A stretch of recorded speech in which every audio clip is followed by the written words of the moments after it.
Hi, this is Steve Hoffacker. Thanks for joining me. I'm a certified agent in place specialist and a master instructor. A client calls us and we arrive at their home and we begin looking at what they have in mind for us to do for a renovation. It's easy to overcomplicate the situation. Simplicity reigns. There's a number of things we can do. However, there's no book to follow, there's no text, there's no rules that we have to do certain things a certain way.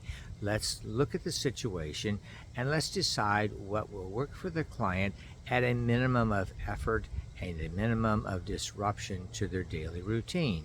And that will probably mean a minimum of expense as well. Let's do things simply for the client rather than overcomplicated. There are a number of things we can do which will be more complex and more lengthy and more complicated for the client, but let's keep things simple for them.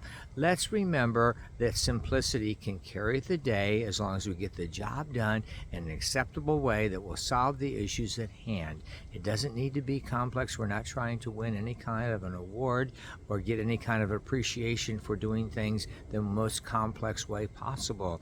Actually, simplicity will rule. This is Steve Hoffacker. Thanks for joining me. Until next time.